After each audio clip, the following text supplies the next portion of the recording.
नमस्कार दोस्तों, सभी साथियों का स्वागत है इस ऑनलाइन डिजिटल प्लेटफॉर्म पर। आयो विक्ट्री है जो हम आप सभी साथियों का स्वागत है। आज पटवार 2025 जो कि 17 अगस्त 2025 दोनों शिफ्ट अभी तक कंप्लीट हो चुके हैं और पहले शिफ्ट का हमने आंसर की को अपलोड कर दिया है। तो आपने अगर वो वीडियो नहीं देखा है तो आप जरूर जाके देखिएगा। और अभी हम सेकंड शिफ्ट का क्वेश्चन का आंसर बताने की कोशिश कर रहे हैं और आंसर बता रहे हैं। साथ साथ में आप उन क्वेश्चनों को क्या कर लें, जो भी क्वेश्चन का आंसर बता रहे हैं उनको आप मिलान जरूर कर लीजिएगा और बाद में दोनों पेपर का कंपेयर करके देखेंगे कि कौन सा पेपर टफ था, कौन सा सरल था और कट ऑफ कितनी रह सकती है, इसके बारे में फिर बाद में डिटेल से जानकारी लेने वाले। तो देखिए, मैं लिखने वाला कुछ हो नहीं, सिर्फ मैं बोलने वाला हूं। प्रश्न मैंने खुद ने इसके कॉपी के अंदर लिख रखे हैं और मैं आंसर बोलने वाला हूं और आपको आंसर मिलाना होगा, ठीक है ना। मिलान कर दीजिएगा क्योंकि मैं पूरा का पूरा बोलने वाला हूं। देखिए, एक प्रश्न अब मैं स्टार्ट करने जा रहा हूं। लगातार ज्यादा लंबा हो जाएगा वीडियो, लगातार अपने फटाफट का आंसर ही देखने हैं। वैसे प्रश्न तो आप करके आए, वो प्रश्न आपको बहुत याद होगा और आंसर मैं बोलते ही आपको पता चल जाएगा, हाँ भाई वो ये प्रश्न है, ठीक है ना। तो देखिए, सेकंड शिफ्ट है। सेकंड शिफ्ट में एक प्रश्न आया था राजस्थान जीके से, मरुवाणी के संपादक कौन थे। तो ध्यान रखना, इस प्रश्न का आंसर था चंद्र सिंह बिरकाली, है ना। चंद्र सिंह बिरकाली इसका था। उसके अलावा एक प्रश्न आ रखा था, बलू पोएट्री काफी प्रसिद्ध है। तो बलू पोएट्री राजस्थान के जयपुर की प्रसिद्ध है भाई, बलू पोएट्री, है ना। उसके अलावा एक बाड़मेर से था, बाड़मेर से कौन सी प्रिंट प्रसिद्ध है। तो अजरक प्रिंट सही था इस प्रश्न का आंसर। कपिल मुनि से संबंधित प्रश्न था, जो कि कहां से था कपिल मुनि। कपिल मुनि अपने कहां से हैं, बीकानेर के कोलायत से थे और इनके यहां पर मेला भी लगता है कार्तिक पूर्णिमा को, यह भी आपको ध्यान रखना होगा, ठीक है ना। तेरे ताली नृत्य, यह प्रश्न कई बार पूछा गया है। तेरे ताली नृत्य जो कि कामड़िया पंथ के द्वारा, कामड़िया पंथ में इसको मनाया जाता है, जबकि रामदेव जी संप्रदाय से भी इसका रामदेव जी से संबंध भी है भाई, ये भी ध्यान रखना। उसके अलावा राजस्थान साहित्य का गद्य लेखक किसे कहा जाता है। तो यह प्रश्न आया था, जबकि इसके अंदर एक ऑप्शन दे रखा था, शिव चंद्र भरतिया को राजस्थान का साहित्य का गद्य लेखक कहा जाता है। उसके अलावा एक प्रश्न आ रखा था कि राजस्थान की ट्राइब्स इंडिया जीआई टैग्स के अंदर कौन सा इसके अंदर तीनों में से शामिल नहीं था। तो उसके अंदर लिख रखा था गोविंद भोग चावल, जो कि इसके अंदर शामिल नहीं है जीआई टैग के अंदर। बाकी जितने भी तीन ऑप्शन दे रखे थे वो शामिल थे भाई, ठीक है ना। तो ये भी आपको ध्यान रखना होगा। अब देखिए अगला, देखिए इससे अगला ये है कि राजस्थान का एक मुख्य सचिव से प्रश्न था। तो मुख्य सचिव कौन थे। तो ऑप्शन आ रखा था सुधांशु पंत, ठीक है ना, सुधांशु पंत या सुधांशु पंत, है ना। तो ये आ सका था। उसके अलावा एक प्रश्न और था कि राजस्थान हाईकोर्ट की जब स्थापना की गई 29 अगस्त 1949 को, उस समय राजा कौन थे या फिर किसके हाथ से, वो जयपुर के कौन से महाराजा थे जिनके हाथ से ये नींव रखे गए या फिर इसका उद्घाटन किया गया। तो ध्यान रखिएगा, जयपुर के महाराजा मान सिंह सेकंड थे भाई, ठीक है। उसके अलावा एक प्रश्न यह भी पूछा गया, आरपीएससी जो कि राजस्थान लोक सेवा आयोग के अंदर जो सदस्य है और इनके अध्यक्ष की नियुक्ति कौन करता है। तो ध्यान रखना, ये नियुक्ति राज्यपाल महोदय करते हुए, ठीक है ना। राज्यपाल महोदय इनकी नियुक्ति करते हैं और आप इसके साथ में यह भी सुन लीजिएगा, इनको निलंबित राज्यपाल करता है लेकिन हटाता राष्ट्रपति है, ठीक है ना। उससे अगला प्रश्न यह आया था, उससे अगला प्रश्न यह था कि मुख्य सूचना आयुक्त को, राजस्थान के अंदर मुख्य सूचना आयुक्त को कदाचार और अक्षमता के आधार पर कौन हटा सकता है अगर वो साबित हो जाए। तो इसका प्रश्न का आंसर भी क्या था, राज्यपाल महोदय था भाई, राज्यपाल महोदय। ध्यान से सुन लेना। राजस्थान के अंदर अगला प्रश्न, राजस्थान के अंदर राज्य मानवाधिकार आयोग का जो संरचना थी वो अध्यक्ष और सदस्य कितने मिलकर बनते थे। तो ध्यान रखना 1+2 है, 1+2 राज्य मानवाधिकार आयोग की संरचना, ठीक है ना। उसके अलावा एक प्रश्न था, राजस्थान हाई कोर्ट के न्यायाधीशों की जो नियुक्ति है वो नियुक्ति कौन करता है। तो ध्यान रखना, इस प्रश्न के अंदर उत्तर प्रेसिडेंट एकदम सही है, राष्ट्रपति ही उत्तर होगा, क्योंकि उसके अंदर यह लिख रखा है कि भाई राज्यपाल या फिर राज्य के मुख्यमंत्री जहां पर न्यायाधीशों की नियुक्ति की जा रही है, हालांकि राज्यपाल या फिर मुख्यमंत्री से सलाह मशवरा कर सकता है, परामर्श कर सकता है, लेकिन नियुक्ति राष्ट्रपति ही करने वाला है, ठीक है ना। तो यह भी आप ध्यान रख सकते हैं। एक प्रश्न जो कि फर्स्ट शिफ्ट के अंदर भी आया था और सेकंड में भी आ गया, लांगुड़िया गेट जो कि केला देवी की याद में गाया जाता है और एक प्रश्न यह था कि ग्रामीण भारत महोत्सव 2025 का थीम क्या थी, यह प्रश्न था। तो इस प्रश्न की थीम थी विकसित भारत 2047 के लिए एक प्रति स्कंदी ग्रामीण भारत का क्या करना, निर्माण करना भाई, ठीक है ना। एक प्रश्न और था, यह प्रश्न था भारत रंग महोत्सव 2025 को आयोजन किसने किया या फिर इसको किसने आयोजित कराया। तो इस प्रश्न का आंसर था राष्ट्रीय नाट्य विद्यालय द्वारा इसको आयोजन किया गया था, ठीक है ना। और इससे अगला जो प्रश्न था, एक प्रश्न यह भी था, हाँ भाई ये प्रश्न तो कई बार पूछा भी गया है, अजमेरू या फिर अजमेर नगर की स्थापना किसने की। तो यह आपको पता होना चाहिए, तो सबको पता है भाई, सबसे सरल प्रश्न था, अजय राज चौहान ने की थी।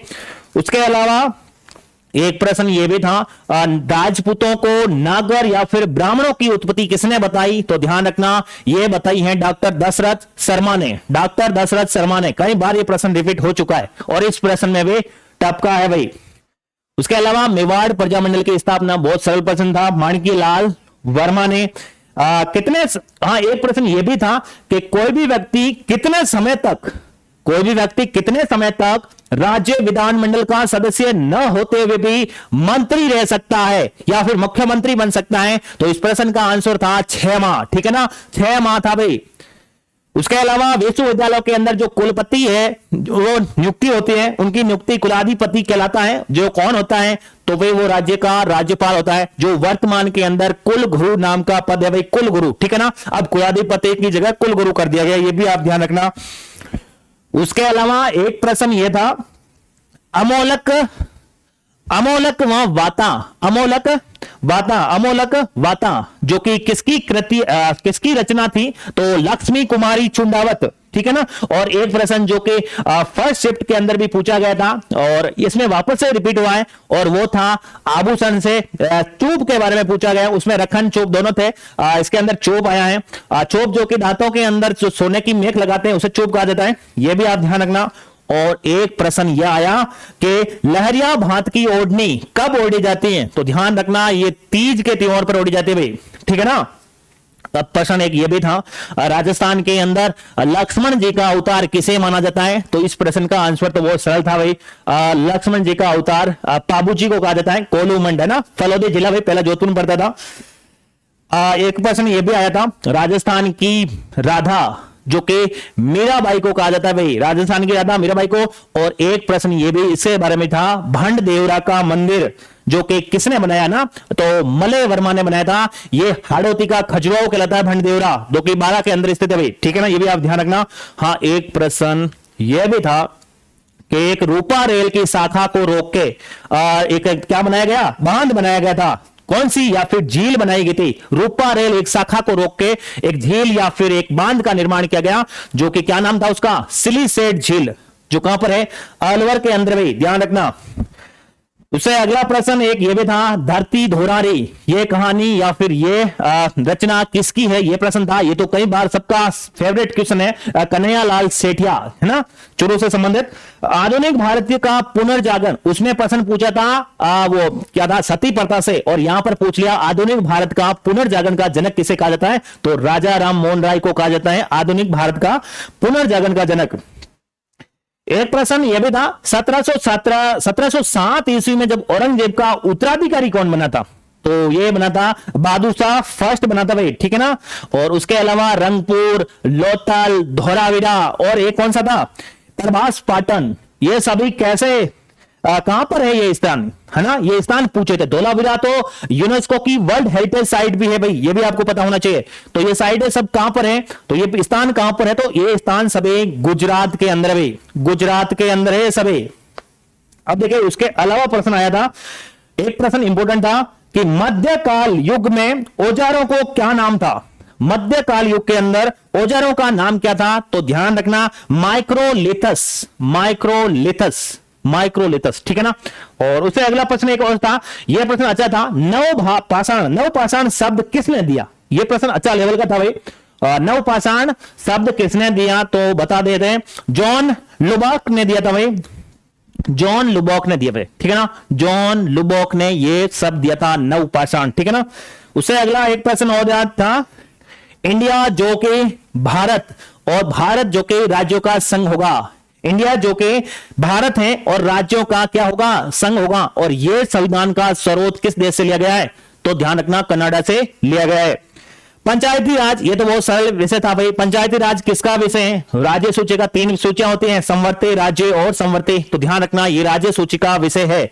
अगला प्रश्न देखिए, एक और आया था, हाँ ये एक प्रश्न और आया था कि भारतीय संविधान की, ये अच्छा लेवल का प्रश्न था भाई, भारतीय संविधान की जो भारतीय संविधान है उसको हिंदी के अंदर या फिर हिंदी के अंदर हस्तलिखित किसने किया था, या फिर हिंदी के अंदर कैलीग्राफी जो कि कहा जाता है वो किसने किया था, हस्तलिखित जो कि प्रति किसने बनाई थी संविधान की, तो क्या नाम था, तो ध्यान रखना वसंत कृष्ण वेद था, वसंत कृष्ण वेद था, वसंत कृष्ण वेद था, ठीक है ना। ध्यान रखना ये प्रश्न अच्छे लेवल का है, ये जिसका सही होगा वो वैसे भी मेरिट से ऊपर जाने वाला है, क्योंकि ऐसे प्रश्न कोई 2-4 होते भाई जो कि कोई सा बंदा करता भाई, सब नहीं कर पाते, ठीक है ना। और देखिए यहां तक हो गया। अब देखिए आगे कुछ और प्रश्न है। देखिए एक प्रश्न और आया था कि राज्य का मुख्य कार्यकारी प्रमुख कौन होता है।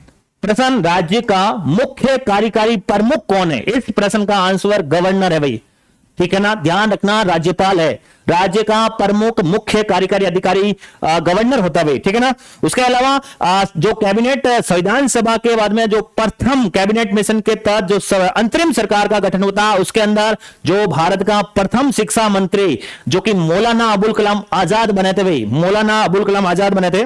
उसके अलावा संचालन समिति, सबको पता था संचालन समिति तो डॉक्टर राजेंद्र प्रसाद की है भाई, ठीक है ना। उसके अलावा यह प्रश्न तो सबका फेवरेट था, 2 प्रश्न एक साथ में टपक गए। मौलिक कर्तव्य भारतीय संविधान के कौन से अनुच्छेद से जोड़ा गया, मैंने 2-4 दिन पहले ही बताया था। तो मौलिक कर्तव्य भारतीय संविधान के 42वें संविधान के संशोधन के द्वारा जोड़े गए थे, ठीक है ना, जो कि रो से लिए थे, ये तो हमें पता था। और एक प्रश्न इसके साथ में और था, तो सरदार सरवण सिंह समिति, जो कि एक प्रश्न और आ रखा था, तो ध्यान रखना सरदार सरवण सिंह समिति और 42वां संविधान संशोधन 1976। उसके अलावा एक प्रश्न ये और आ गया, जो एक प्रश्न ये भी था कि जो अंडमान और निकोबार के अंदर एक छोटे जो कि नहीं है, ध्यान रखना 3 चोटियां तो मतलब वहां पर अंडमान निकोबार में थी, एक सैंडल पीक दे रखे थे वो भी थे, लेकिन वहां पर कौन सी नहीं थी, तो महेंद्रगिरी एक नाम आ रखा था। जो महेंद्रगिरी कहां पर है, ओडिशा के अंदर भाई, ओडिशा के अंदर है महेंद्रगिरी, तो महेंद्रगिरी ही आपका सही है, क्योंकि अंडमान निकोबार के अंदर यह नहीं है। उसके अलावा जो मालाबार का तट, कई बार आपने पढ़ा होगा, मालाबार का तट ये केरल वाला तट है भाई, ठीक है ना, मालाबार वाला तट केरल है, ठीक है ना, कई बार पढ़ा है। सबसे पहले मानसून भी यहीं से प्रवेश करता है भाई, मालाबार तट से। और एक प्रश्न जो बार बार वो हर एग्जाम का फेवरेट बन चुका है कि अंडमान और निकोबार जो द्वीप समूह है, इन दोनों को अलग करने वाले चैनल का क्या नाम है, तो ध्यान रखिएगा 10 डिग्री चैनल, ठीक है ना, 10 डिग्री चैनल। और क्या प्रश्न आया था, हाँ एक ये प्रश्न और आ गया था, मेघालय के अंदर कौन सी छोटियां नहीं है, तो भाई कई बार ये प्रश्न रिपीट हुआ है, कई बार ये प्रश्न रिपीट हुआ है। गारो, खासी, जयंतिया ये 3 तरह की तो है वहां पर, लेकिन नीलगिरी तमिलनाडु के अंदर है, ध्यान रख लेना। अब देखिए अगला है अशोक शिलालेख, कौन सी लिपि है अशोक शिलालेख में, तो ये तो सबको पता है, भामरो अभिलेख मिला थे राजस्थान के अंदर से ना, तो ये भी आप ध्यान रखिएगा। और ये ब्राह्मी लिपि, ब्राह्मी लिपि, ठीक है ना, ब्राह्मी लिपि, ध्यान रखना ब्राह्मी लिपि से अशोक के शिलालेख। अगला प्रश्न है गुज्जर प्रतिहार राजवंश की स्थापना किसने की थी, गुज्जर राजवंश, जो गुज्जर राजवंश है उसकी स्थापना किसने की थी, तो ध्यान रखना गुज्जर राजवंश की स्थापना किसने की थी, नागवट फेस्ट ने की थी, नागवट फेस्ट है। गुज्जर प्रतिहार या फिर गुज्जर प्रतिहार राजवंश की स्थापना किसने की, नागवट फेस्ट। प्रश्न मैंने सब एक साथ में लिख लिए भाई, फटाफट मुझे उत्तर ही बोलने हैं, और उत्तर मुझे जो प्रश्न है वो सामने मैंने पूरे के पूरे लिख लिए, पेपर से पूरा का पूरा यहाँ पर स्लाइड बनाते भाई, स्लाइड में बहुत टाइम लग जाता भाई, ठीक है ना, इसलिए मैंने प्रश्न उतार लिए पूरे, है ना। अब देखिए प्रश्न पेपर मेरे पास में है सामने, और अब देखिए अगला प्रश्न देखिए, एक प्रश्न और आया था 40 का समूह, 40 का समूह, या फिर एक प्रश्न था तुकान ए चलगामी, हाँ भाई 40 समूह बनाया गया था, 40 लोगों का एक समूह बनाया था, जो किसने बनाया था, इल्तुतमिश ने बनाया था, है ना, इल्तुतमिश ने बनाया था भाई।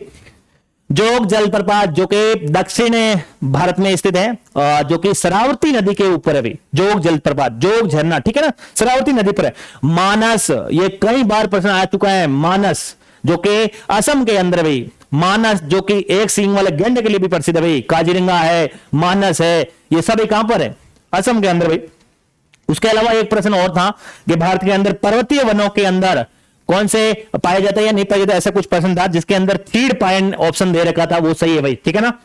उसके अलावा एक प्रश्न आया कि ब्रह्मपुत्र ग्लेशियर, ब्रह्मपुत्र ग्लेशियर ये नदी कहां से निकलती है, कौन से ग्लेशियर से निकलती है, ब्रह्मपुत्र नदी कौन से ग्लेशियर से निकलती है, तो ध्यान रखना एक ऑप्शन दे रखा ना, Chemayungdung glacier, Chemayungdung glacier, Chemayungdung glacier से निकलती है कौन सी नदी, ब्रह्मपुत्र नदी। जो कौन सा ग्लेशियर, चेमायुंगडुंग ग्लेशियर। उसके अलावा एक प्रश्न, ये प्रश्न तो कई बार पूछ गया, राइजिंग राजस्थान का आयोजन 2024 में हुआ है, लेकिन ये पूछ रहा है कहां हुआ, तो जयपुर के अंदर हुआ था, ये सबको पता था। और अभी राजस्थान के अंदर, इसी राइजिंग राजस्थान के अंदर ही प्रवासी राजस्थान दिवस मनाने के रूप में एक दिन घोषित किया है, और जिसका कब किया था, 10 दिसंबर को, 10 दिसंबर को प्रवासी राजस्थान दिवस मनाना निर्णय हुआ था। और उसके अलावा राष्ट्रीय शिक्षा दिवस जो कि 11 नवंबर को, तो ये भी आपको पता होना चाहिए। और एक प्रश्न ये भी आया था कि पेरिस ओलंपिक 2024 के अंदर जो कि एक कांस्य पदक लेके आए थे, जिसका क्या नाम था, अमन सरावत, अमन सरावत जो कि कांस्य पदक लेके आए थे, जो कि पेरिस ओलंपिक 2024 के अंदर, तो इन्होंने किस खेल के अंदर लेके आए थे, ये प्रश्न था, तो ये प्रश्न था कुश्ती खेल भाई, ठीक है ना।